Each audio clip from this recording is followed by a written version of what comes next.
The bat signal has been lit. Go through the grandfather clock, secret entrance, and head back to the Batcave. It's time to revisit the Batman animated series with your hosts, Adam and Nick. In this episode, Chris fills in for Nick. Welcome to another episode of Back to the Batcave. As always, I'm your host, Adam, and with me is my co-host, Chris. Chris, how's it going? I'm doing very well, Adam.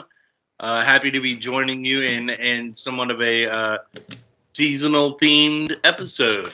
Yes, it is our Christmas episode. It's that time of year again. As of this recording, we are about 8 days away from Christmas. Two better things to combine than my favorite fictional character of all time, Batman, and my favorite holiday season of all time, Christmas. And so that's what we're doing today. Today, the bulk of our show will be two particular pieces of entertainment. The first being the newest DC animated movie, Merry Little Batman, which you can find on Amazon Prime. And then we will review the first issue of Batman 89 Echoes, which is the sequel to Batman 89 Shadows, which came out about a year and a half to 2 years ago, somewhere in that time frame.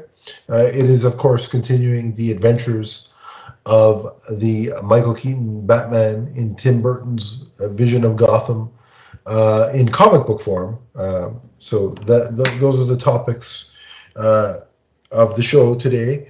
But as we always do, if there is any news regarding the property or character that we are discussing, we will share it with you and give our thoughts. So, Chris, as of today, a couple hours before we recorded, James Gunn has been very active on, I believe, Threads, answering fans' questions. And someone asked him if, in addition to the Batman Part 2 and Penguin, it was Matt Reeves still working on the Arkham show and any other potential the Batman verse related projects. James Gunn replied that in terms of the Batman Matt Reeves universe that is separate from his DC universe, the properties that he's working on is the Batman Part 2 and the Penguin, and the Arkham Asylum show that Matt Reeves is producing and working on is actually part of James Gunn's DC universe.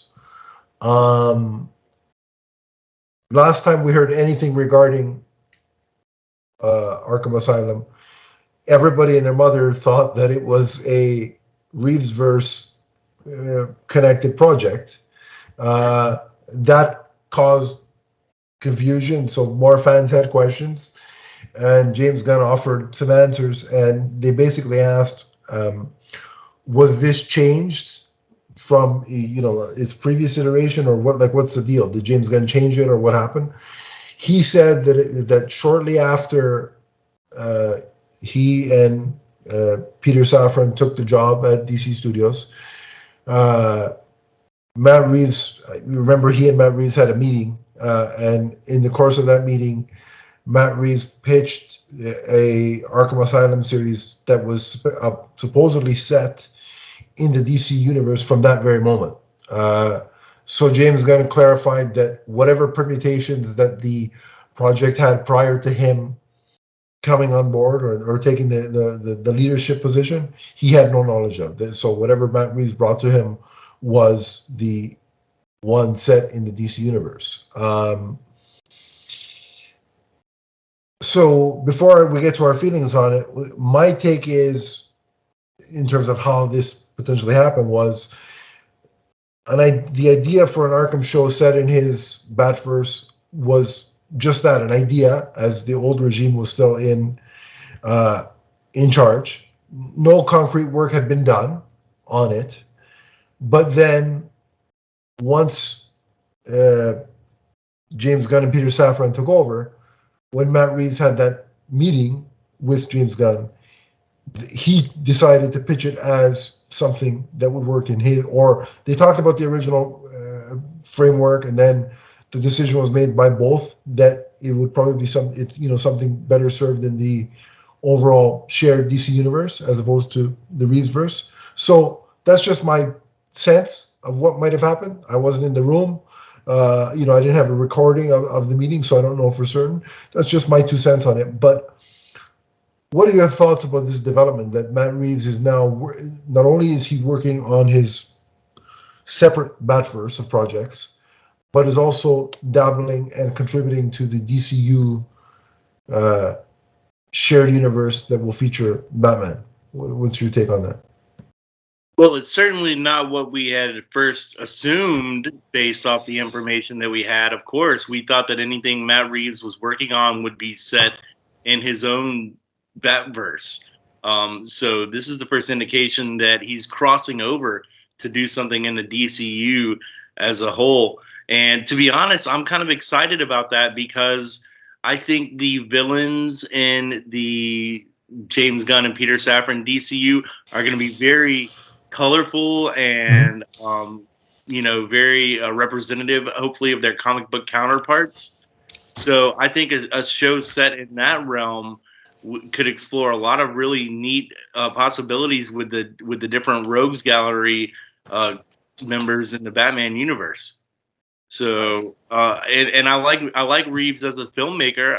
I like the Batman. I enjoy it for what it is, and I understand it's separate from the DCU. But it's kind of cool to hear that he's going to have his hands in the larger universe. Yeah, I look.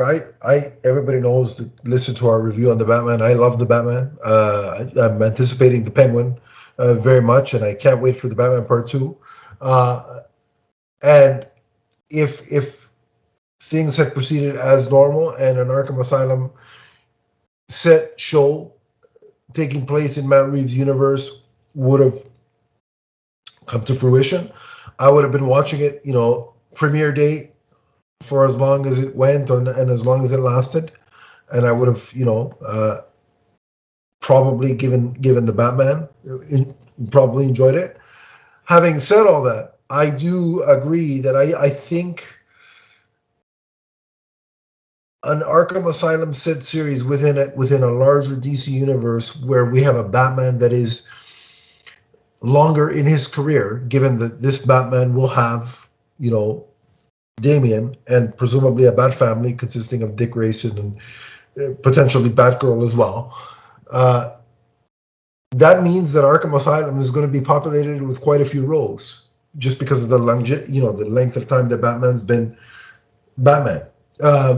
Whereas, as constructed in the Batman Matt Reeves verse, we're dealing with a Batman that is, a year and a half to 2 years in his career. There aren't that many villains currently in Arkham, I don't think, at least from what we know presently.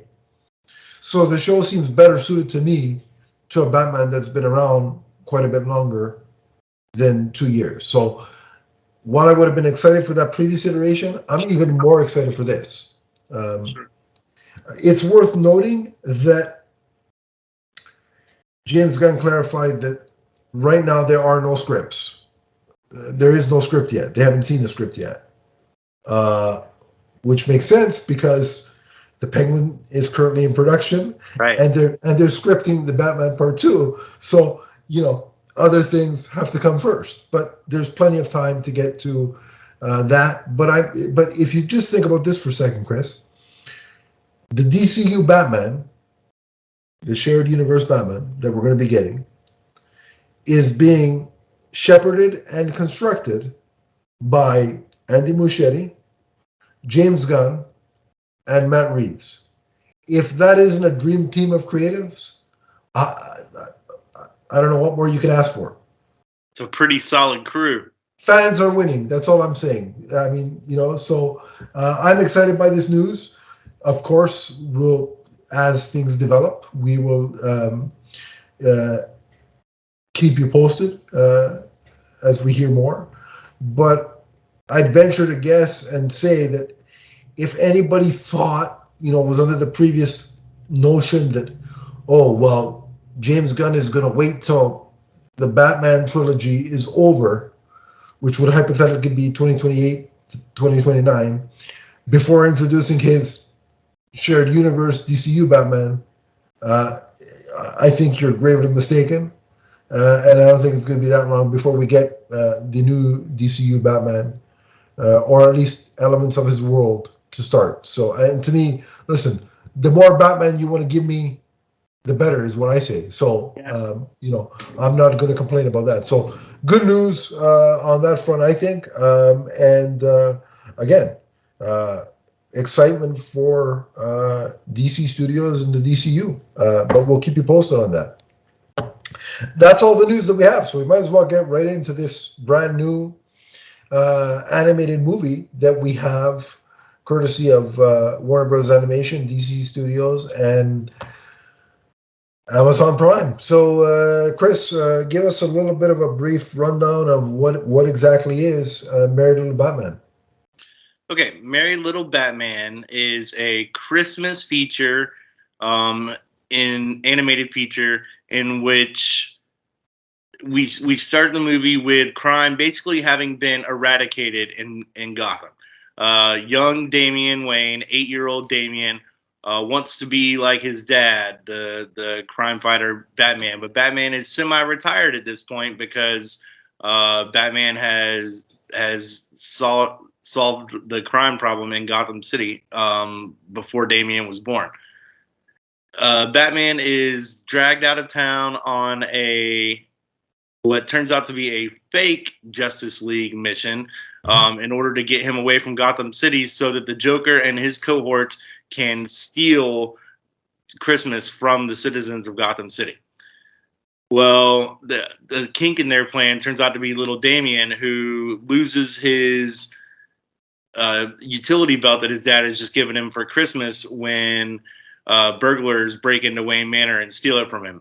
These burglars are working for Joker, so the rest of the movie basically consists of Damian Wayne going through different villains and different obstacles and causing all kinds of mayhem in his effort to retrieve his utility belt and prove to his dad that he can be a superhero.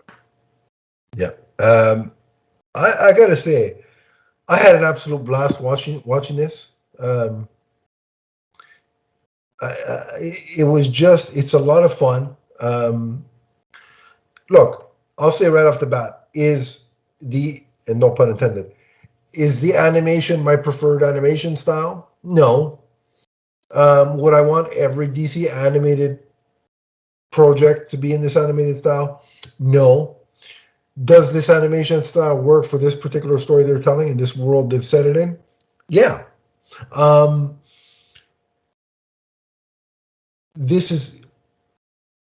remember one of the problems that people had with the trailer was with the depiction of Damian Wayne, and the quote was, or that's nothing like the Damian Wayne in the comics. Well, yeah, because you're trying to sell this to young kids. This is supposed to be the entry point, for like what, 4 to 8 year olds is my guess. 5 to 8 year olds. It's going to be a hard sell saying, here's this 8-year-old kid raised by assassins. All he wants to do is kill people, and his mother's crazy, and that's a hard sell to try and sell to a younger audience, right? So they had to alter Damian Wayne a bit. But a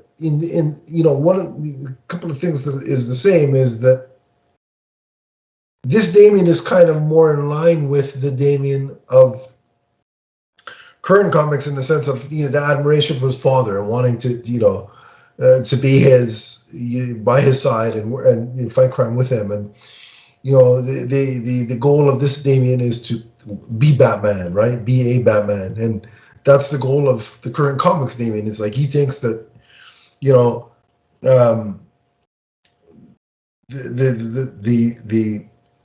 the mantle of being Batman is my right. It's what I'm gonna. It's my future. So There are differences between the two versions of the characters, obviously, because they had to, manipulate it to be more sterile for kids, if you will. More, sanitize is the wrong word, but you know what I'm saying. They had to make it go down easier for kids. But there are a lot of similarities, even though there are just as many differences. This movie to me felt like, sort of like a bunch of different classic Christmas favorites for me. Like, it felt a bit like Home Alone, mixed with a little bit of the Grinch, and then you throw Batman ingredients in there. And I thought it was a good mix that worked. This iteration of Batman as a father, I think everything that he said and did made sense. Like, working overtime in a literal sense to clean up Gotham before Damian was born is the idea of a father wanting to make the world safe for his kid is, I think, a universal trait, a universal feeling. And it's just amplified in this to encompass like the literal, like, Gotham City, making it the safest place on earth. So it's a universal feeling that I think parents watching with their kids can identify with, but heightened to 1,000. So I think his motivation works, and there's also that push and pull for Bruce of, I don't want Damian to have to live the life that I did. I want him to have a childhood. I don't want him to have to do this. But at the same time, I do want him to crime fight with me. So it's that push and pull, and I like that, the dichotomy of it. What did you just before we go any further? What did you think of both the Damian aspects of the film and the way Batman was portrayed? Well, Batman is off screen for a lot of this movie. This truly is Damian Wayne's movie. Yeah. It's about his adventures throughout Gotham City on the night before Christmas. The little bit that Batman was in the movie, I enjoyed it. It's a different Batman than we've seen before. He's not, gruff and serious. He's more lighthearted and, seems to be more fun. He's grown a beard and a mustache, which is a side of Batman we've never seen before. Yeah. And I think that Luke Wilson did a really good job portraying him. I thought the voice acting overall in the movie was really good, but I thought Luke Wilson specifically as Batman / Bruce Wayne did a great job. Agreed. And what was the second question? Damian, what do you think of Damian in this? Because you're familiar with the way Damian is. Damian was a lot of fun. Like you said, he's not the League of Assassins trained, pint-sized killer that we've come to know from the comics. This is a little bit of a different presentation, and they don't really touch on that side of his parenting or his upbringing very much, except for at the very end when they're talking about supervillains, and he says, "You mean like mom?" and Bruce says, "Well, your mom's complicated."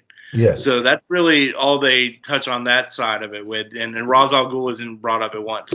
But Damian is a lot of fun in this movie. He it's funny to see him being like a one-man wrecking ball on Christmas Eve in Gotham City. But I really enjoyed the way he was portrayed. The voice actor did a great job. Yeah. And I had a lot of fun with it.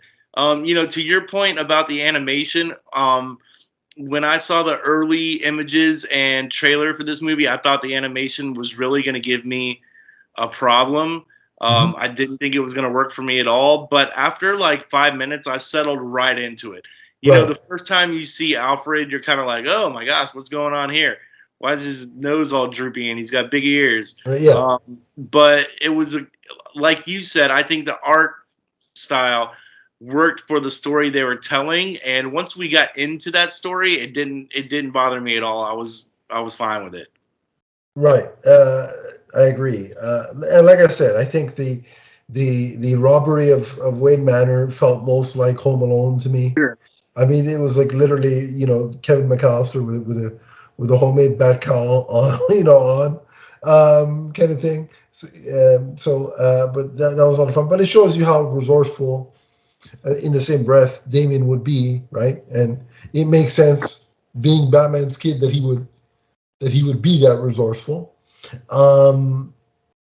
The other thing I liked about this movie is that it really is, if you look at it, a love letter to the history of Batman. Like, there are a lot of different nods to the Batman history in different mediums. We got the George Clooney suit in the Batcave. Yeah, the nipple suit, and they even make a comment about, well, that leaves nothing to the imagination. Yeah. Even Bruce mentioned something, because Damian's asking what he got him for Christmas. He's like, "Is it bad skates?" And he's like, "No, that would be silly," right? Which is another nod to Batman and Robin. When he gets the Justice League call, quote unquote, it's the red bat phone from '66. Yep. And he even notes that, because Damian says something about calling Commissioner Gordon if there's an emergency. He's like, what would you call him for? He always pawns everything off on me anyway, right? Which is, again, another nod to the way the 66 Gordon, just his first instinct is just call Batman. Screw, we can't take care of this on our own, right? So there was that. Later on, when Batman does confront Mr. Freeze, there's a lot of ice puns that were right out of Batman and Robin. There's the Batpod, the Batmobile, disassembles and creates the Batpod, and they even call it the Batpod. So there's that.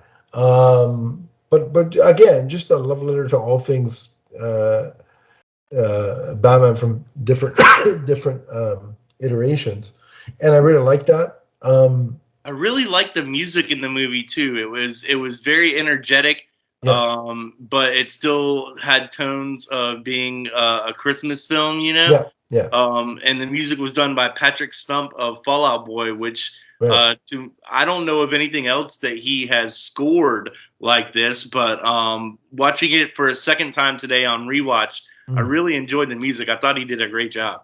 And there's even a little cue of the Batman '89 theme at one point when Damian's on a rooftop overlooking, the scene. I don't know if you heard it, but there was a small little couple of notes that if you paid attention, you could hear. And I like how both Batman and Damian, especially throughout the course of the film, fight a bunch of the heavy hitters from Batman's rogues gallery. You have them going against obviously Joker, Penguin, Poison Ivy, Bane. And it's funny to me, that core group of villainry was definitely, they were the animators and the writers of the movie were clearly borrowing from the Burton Schumacher versions. Like there were clear references. Like even the Penguin says, my parents threw my bassinet into the sewer. Right. Right. Bane sounded and looked as much as you could to the Batman and Robin version as possible, because he was just a grunting. It wasn't the Chris Nolan version, which is kind of parodied in the Harley Quinn show, which I think is hilarious. But that's another episode. So they were clearly, taken and inspired by the Burton Schumacher quadrology, which I thought which is fun, which is cool. And like I think the overall, sort of importance placed on what I like about what the movie did was it shows you, like I mentioned, how resourceful Damian is, but at the same token, it shows you that he's not 100% ready as he thinks he is to be Batman. Oh, yeah. And it emphasizes that he has to still learn from his father, and the importance of his relationship, the relationship with his father will be like the automated version of the suit is like the dad Batman, that's the audio, the computer, the AI, whatever you want to call it, is kind of underscoring that theme, and it kind of shows or highlights to Damien how much he misses his dad when he's not around. And by the same token, Bruce is learning that he can't underestimate Damien, because there's early times in the film where Bruce points out to Damien, he's like, "You can't come with me on this mission. You're too young. You're not ready." But then, in the third act of the film, when Batman is incapacitated, Damien's the one that fights off his rogues and saves him, right? So I think there's a learning and a teachable moment for both characters, and I think that's important. It sends a message to both the kids that are watching and the parents that are watching with their kids. So I think it works on both fronts in that sense. There's for a movie that was so fun, they even managed to touch on that. Some of the emotional underpinnings of Batman. Like there's the one scene where Damien is at the zoo and he's starting to miss his father, and the AI voice of Batman is saying, because he knows if the zoo can track that Damien's at the zoo, the Gotham Zoo, and so the AI says, "I was programmed with memories of my parents taking me to the zoo." And Damien says, "Well, why did they stop taking you?" And then he remembers that, "Oh yeah, you don't have, your parents were taken from you." And that makes Damien, miss and appreciate his dad even more. So I thought, amidst all the fun and jokes and references to things of Batman gone by and all different, versions, they still managed to put that emotion and the heart in there, and I thought that was very important. Damien even cries when Bat Dad is shut down because it's had to use all its auxiliary power to save him when he was falling. So that's a real emotional moment. And again, that's good voice work, I think, by Luke Wilson in those scenes where he's not on screen as the Batman character, but he's playing the AI in Damien's suit. I think they did a really good job with that. Yeah, I agree. And even Alfred, just being Alfred. It was like a typical, I'll maintain that we've never had a bad Alfred. And this continues that trend to me. James Monroe doing some really good voice work there. Like, it was really good. Like, even Alfred, he's predominantly focused with making Damien hot chocolate with marshmallows, but there's a couple scenes in the alleyway where emotional beats where he teaches and reinforces to Damien a valuable lesson that his father's trying to teach him, right? So even though you may think from the start of the movie that Alfred's role is inconsequential, it turns out to be very important in the end of the film, or near the end of the film. And even I think the most unexpected. Oh, by the way, the other thing I liked was in the third act when, Batman and Damien are going through the sort of gauntlet of the supervillains. I love when the way Joker sort of meets his quote unquote end. Obviously, he doesn't die because it's a cartoon, but he falls into the vat of chemicals again.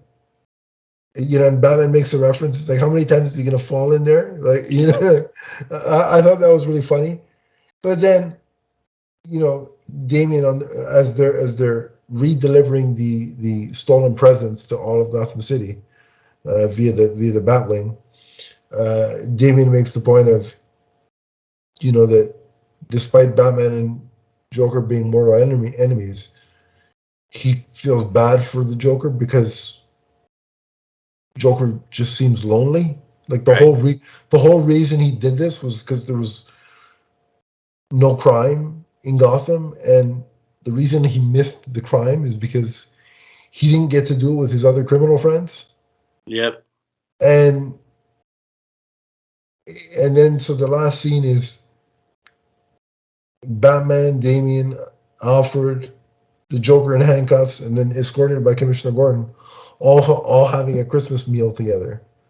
And of course there's the levity of Joker singing the Jingle Bells Batman Small song, and then he's saying, I'm spending a Christmas meal with my friends, and the last line is Batman saying, "We're not friends." Like it switches it up in terms of having them have share a Christmas meal, and sort of Batman coming to the realization of maybe he is just lonely, So, but at the same time, Batman's not willing to go there to that place. But so again, it's a different spin on it. But I think it despite being a different spin, it maintains the compassion that Batman has for his enemies, whereof he has hope that they can all be rehabilitated, right? That's why the in-continuity Batman that we're used to always puts them back into Arkham in the hope that they can get help, right? That's his whole thing. So I think that message is still underscored, just again, in a much easier, more kid-friendly way than let's lock him up in a mental institute. You know what I mean? Yeah. So, you still have, even though things are done a little differently, there's still those echoes of what's core to the characters. And I think there was a good balance of that, of changing it up enough to make it kid-friendly for the younger ones, but also keeping true to the core characteristics at the same time. So I like the balance. Yeah, I agree. And, it was nice. It's nice to see characters have arcs in the movie. Even Joker had a character arc in this one. He didn't end. He ended the movie in a different place than he began.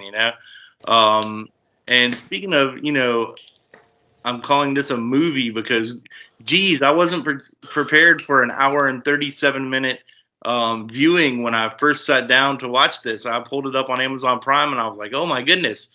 I thought this was going to be like a 45, 50-minute little special or something like that, but it's a feature-length film, and I was impressed with it, with what we got. Yeah, absolutely. Is there anything else you want to mention that you think we didn't before we go ahead and rate it?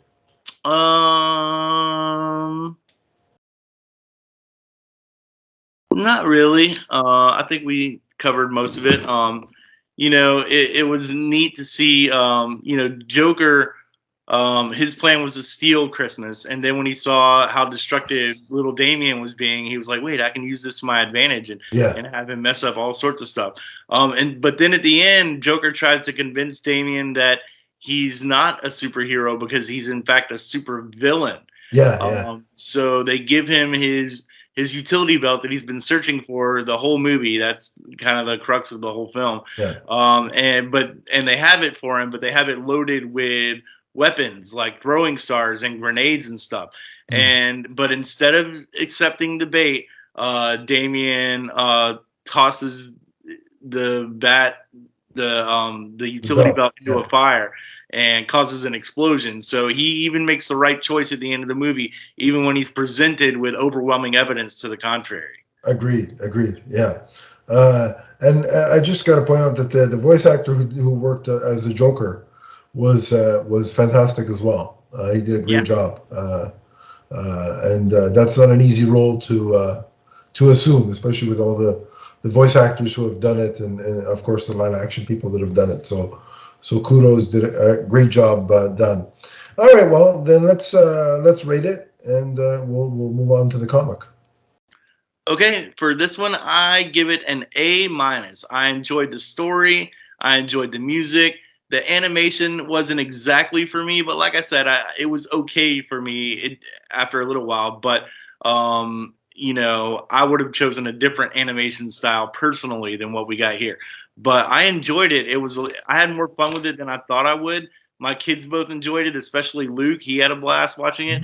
So I think that's the target audience that the movie was made for. I don't think this movie was made for me, but I'm glad that I was able to enjoy it and have as much fun with it as I did. Yeah, agreed. I think the A- is a score that I agree with. It largely comes down to just the animation not being my personal favorite. But I think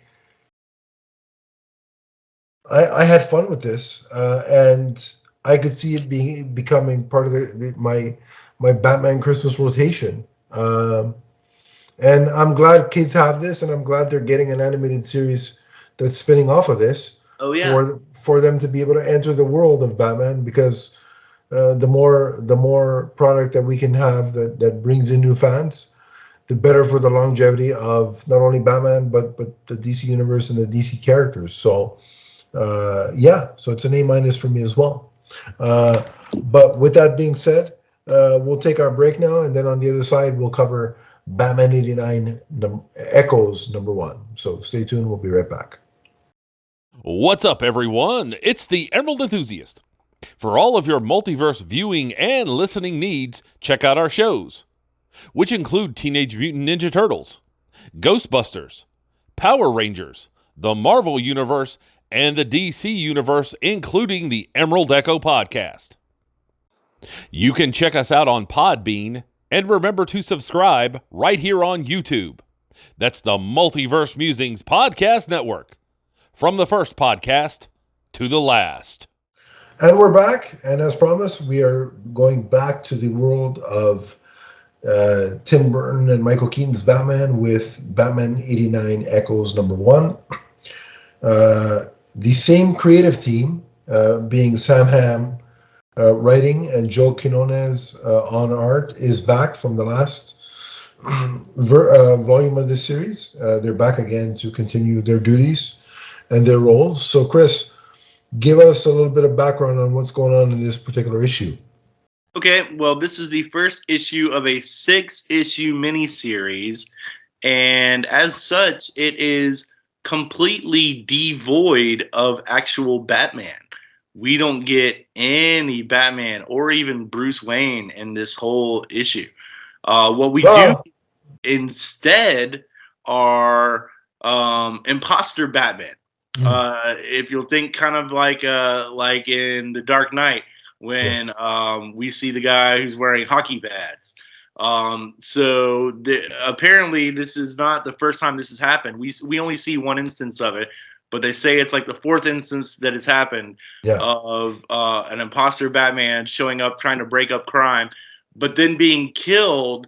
And then the criminal who killed him is almost in some sort of a trance. They're so worried about the Batman coming back to life to get them that even we see in this issue where when it happens in the very beginning, he's willing to let himself be taken in by the police because he thinks he'll be safe from Batman with the police, even though he's just shot and killed the Batman that they're facing.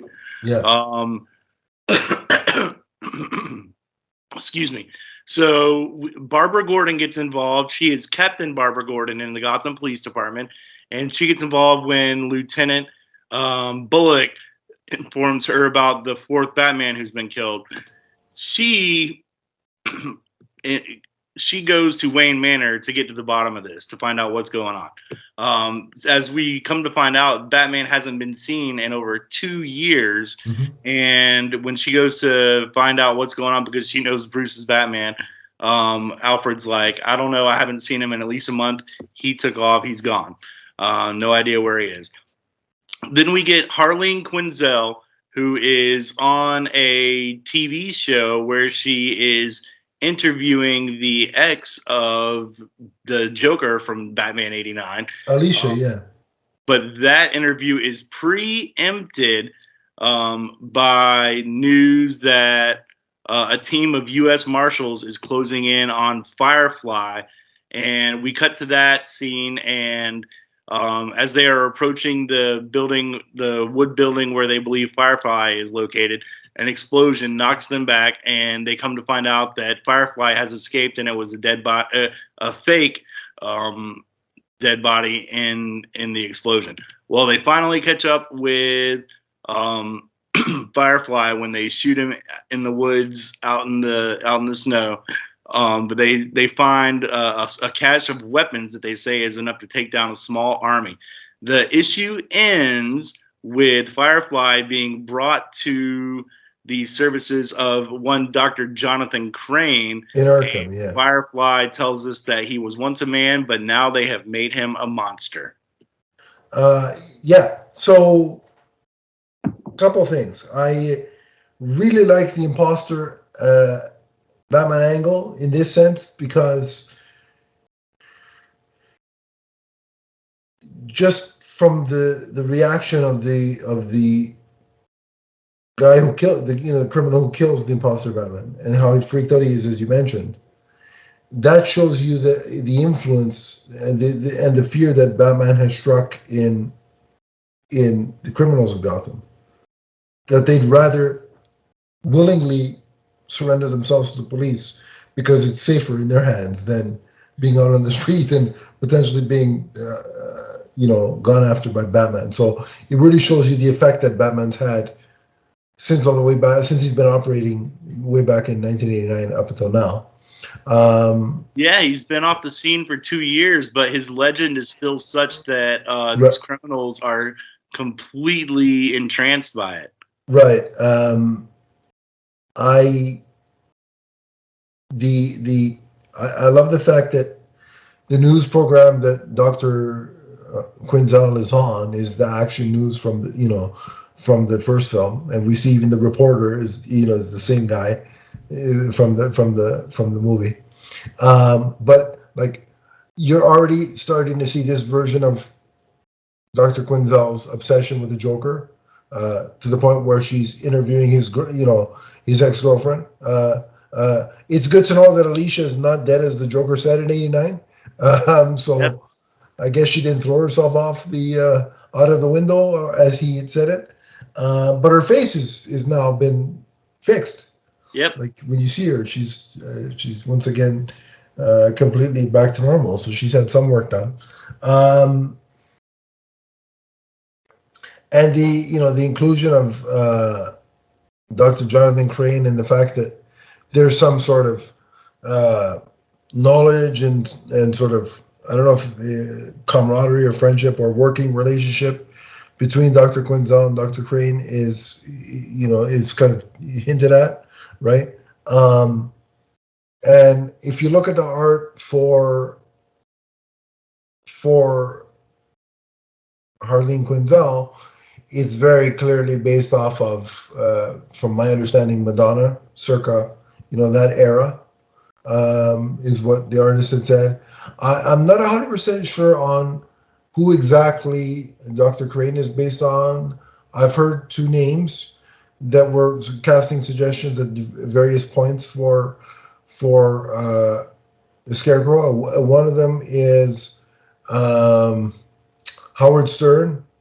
And the other one is the guy from Jurassic Park. Help me out, Chris. Jeff Goldblum? Yes, there you go. Thank you. Those are the two names that I've heard are the reference points for the visuals on Dr. Crane. It's one of those two, but I know 100% that Madonna is the sort of the visual inspiration for Harley Quinn. But the inclusion of, first of all, Barbara's promotion, I think is important because it carries on, and the fact that she knows Bruce is Batman carries on from that information that Catwoman left for her. Remember at the end of the first volume of Batman '89 comics, where Catwoman basically kind of left her some information. But also it turns out that Jim Gordon had kind of figured it out because he had found the clippings of the newspaper that chronicled Thomas and Martha Wayne's death, and was keeping a log and sort of kind of put two and two together of why would Batman trust me, right? And the conclusion, I guess, that he came to was that Gordon was the cop on the scene when the Waynes were murdered, so that's why Batman, aka Bruce Wayne. So it's cool to know that Jim Gordon was able to put that together. And even though this version of Jim Gordon is now deceased, thanks to the 6 issues of the comic, the previous comic, and now this flashback, it's nice to know for me that the Jim Gordon of the Burton Schumacher, well, the Burton verse in this case, has been made, thanks to the comic, has been made much more competent and intelligent than his on-screen counterpart. No offense to Pat Hingle, but he was very underused. That's to put it nicely. So I'm glad the comic has sort of done him justice, even after taking him off the board in death. That was, and again, one thing I did notice. I don't know if you clued in, Chris. The visual look of Alfred looks a lot more closer to Michael Gough in this issue than he did in any of the 6 previous issues. I wonder if that's more of a right. Maybe they got the rights of the likeness down. Yeah, you're right. It really does favor him a lot more than previously. I really like the look or the way Firefly was depicted. They made him very formidable, even though he was caught. He was very formidable. Did you notice anything regarding the name of Firefly? Robert Lowry? Did you pick up any clues there?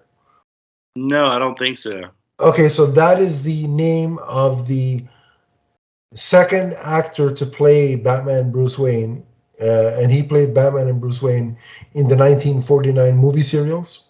Okay. So that was a nice tribute to a previous Batman actor. Now, you mentioned that we didn't see Batman or Bruce Wayne in this issue at all.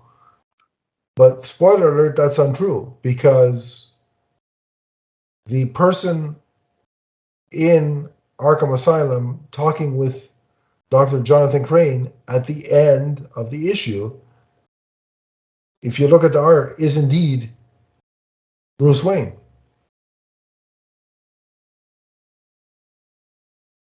Did you purposely hide that, or did you not pick up on that?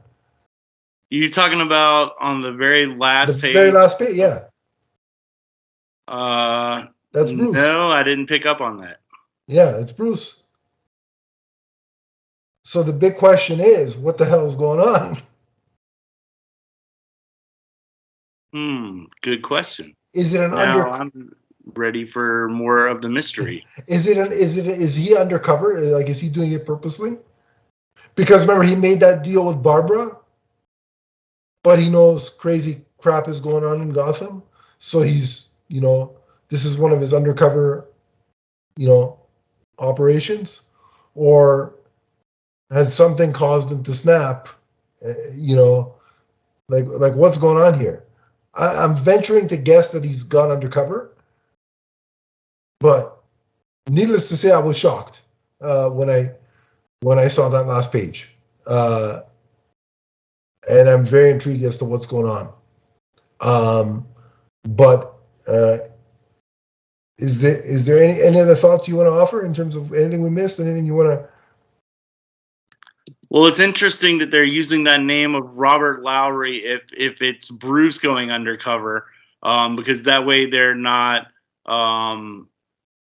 stepping on the legacy of the Firefly that most people know from DC Comics. It's as if they're creating a new one to be the second persona of Bruce. So that's very interesting. I'm very, like I said, I was shocked at the end of that issue. I'm like, okay, that's Bruce, but like, what's going on? I'm so intrigued, because even I was curious. I'm like, why have we not seen like, as I was going through the issue, I'm like, how is it possible that we haven't seen Bruce Wayne at all? And then right on that last page, it's like, bam. So a very effective job at making me want to pick up the next issue, even though I was going to anyway. But now I'm just so intrigued, and the potential of this particular Batman, this version of Batman, doing some undercover, work with a second identity is very intriguing, because we never really saw the Michael Keaton iteration of Batman have to do that. And it would make sense that he's undercover, because of the deal he made with Barbara. Basically, stop being Batman, or else I'm gonna expose you. Right. So that would make sense that he's undercover. I don't think that, like, I could see him purposely getting himself checked into Arkham because he knows something with Jonathan Crane is off. Is my guess, but again, we won't know until we pick up issue 2. But is there anything else besides what we've mentioned that we missed that you want to call attention to, or? No, I don't really think so. All right, then. Overall thoughts, and then grade the issue 5 for story and 5 for art. Overall thoughts. Yeah, this is a good jumping off point for a new series. The lack of Batman is something that I don't really enjoy in a Batman book, but I understand they're setting the table for the next issues to come. So in that regard, I'll give the story a 4 out of 5. But the artwork looks fantastic. I like every panel of this book was drawn really well. I give the artwork a 5, so a total of 9 for me. Awesome. Yeah, I picked up on. I like that it picks up on some threads that were left open from the last volume, which was, Barbara realizing that Bruce was Batman. So what was going to be the fallout from that? They kind of addressed that, and it seems to be that that's going to be an ongoing thing. I liked the imposter Batman angle because even though we've seen that in something like The Dark Knight, it was done quite differently here, and only enhanced the influence that Batman has had on this iteration of Gotham City. That without in his absence, citizens felt the need to do this, to take up arms, if you will. So it kind of really highlights the legacy and the lore and the imprint that Batman's left on this iteration of Gotham. So I like that. I loved the nod to the Robert Lowry name. It's sort of the nice nod to a previous Batman actor. And I'm already kind of like, just by the visual design, I'm already creeped out by Dr. Jonathan Crane, and he hasn't really done anything to creep me out yet, but he looks creepy. So that's cool. And honestly, the shock of the ending, like realizing that that's Bruce Wayne in Arkham, and wanting to know why he's there, what led him there, and where this is going, has me eagerly anticipating the next issue. So I really like this book. I'm going to give the story a 4.5. It was going to be a 4 had Bruce Wayne not appeared in Arkham at the end. That extra little appearance gave it the extra half a point, because I was so shocked and wasn't expecting it in the least. And the art was, as you said, the art was just beautiful. It was stunning, and it gets a 5 for me. So I'm happy to be back in this world, and I can't wait for more stories to come from this volume, and to see where it all goes. And of course, Chris and I will be back to cover it when it does occur. So that brings the episode to an end. Before we do our typical social media sign off, I'd just like to wish you, Chris, and our viewers and listeners a Merry Christmas, a Happy New Year, and Happy Holidays. And I'd like to just extend the same Merry Christmas and Happy New Year and Happy Holidays to all the members of the Multiverse Music Network, meaning, Donnie, who not only co-hosts but also edits these episodes. You, Chris, as well, as I previously mentioned. I want to shout out to Nick Zednick, who co-hosts a bunch of podcasts with me on this network. Chris Evans, who also co-hosts with me on this network. All of you guys have made the last year of podcasting. Really enjoyable, really fun to do every time we all sit down to do this. I think, over the years, my podcasting has, and the people I've been with have, we've gone through a couple, but I feel like this team that we've assembled here is really strong, and we've hit a groove, and again, it's a pure joy to sit down with each and every one of you every time we sit down to discuss the things we love. And 2024 looks to be an exciting year on all fronts.